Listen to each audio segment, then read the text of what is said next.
पूरा कवर करा।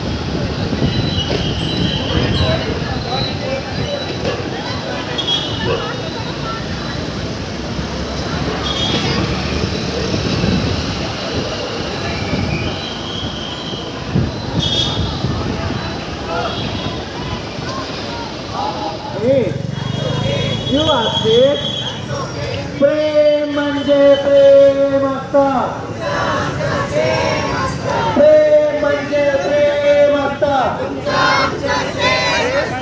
लक्षात ठेव, उधारी बजाव दिली.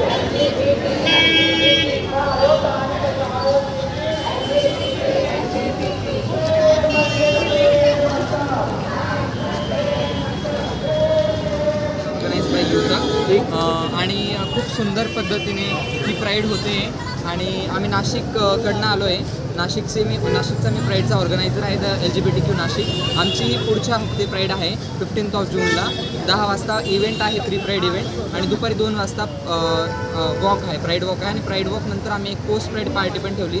तर नाशिकमध्ये असल्या छोट्या सिटीमध्ये आम्ही खूप मोठं काम करतो आहे आणि युथची खूप मोठी साथ आहे आम्हाला यावर्षी. तर त्याच्यामुळे पुणे प्राईड तर एन्जॉय करतोच आहे, तर नाशिक प्राईडला पण नक्कीच. प्रत्येक संडेला नसतो ॲक्च्युली, महिन्यातनं जसं एकच होते, वर्षातनं एकदा प्राईड होते जूनमध्ये, सेकंड किंवा थर्ड संडे जसं काही असतं. तर युथची तर मोस्टली सेकंड संडेलाच असते प्राईड आणि मोस्टली बाकी सिटीजची पण संडे असतात. ॲक्च्युली आता स्पॉन्सर्स आहे हमसफर ट्रस्ट आहे, केशव सुरी फाउंडेशन आहे, यांनी स्पॉन्सर केलेले, पण ही ऑर्गनाईज फक्त आणि फक्त युथकने केलेली पुण्याच्या. ॲक्च्युली प्राईड काढण्याचं महत्त्व एवढंच आहे की ह्युमन्स आर ह्युमन्स आणि आम्हाला आमचे अधिकार मिळावे, कॉन्स्टिट्युशनल जे राईट्स आहेत ते आम्हाला मिळावे. जसं लग्नाचे अधिकार झाले, ॲडॉप्शनचे अधिकार झाले, परत अवेअरनेस व्हावा समाजामध्ये की आम्ही खूप समाजाचा मोठा भाग आहे आणि सगळ्यांना एक माणूस म्हणून स्वीकारलं जावं, हे बस एवढीच अपेक्षा आहे. आणि बाकी जसं तुमचा दुसरा प्रश्न होता की बाकी रूट्सला पण प्राईड काढले गेलं ते, तर याच्यानंतर अजून आम्ही जे अनडेव्हलप एरिया आहे तिकडं प्राईड काढण्याचा प्रयत्न करू आणि जेवढं लोकांना एज्युकेट करता येईल तेवढं आम्ही करण्याचा प्रयत्न करू. हो, म्हणजे त्रास म्हटल्यापेक्षा तर आता किती जरी आपण म्हटलं तर हेट तर मिळतेच काही लोकांकडनं सपोर्ट पण मिळतो, पण असं काही स्पेसिफिक अडथळे तर नाही आले.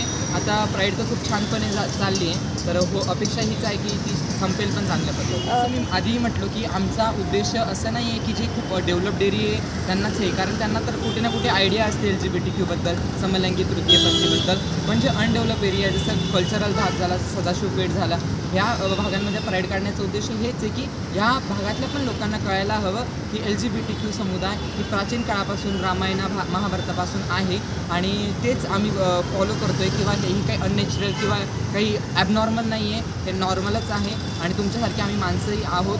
फक्त प्रेम म्हणजे प्रेम असतं, तुमचं आणि आमचं सेम असतं.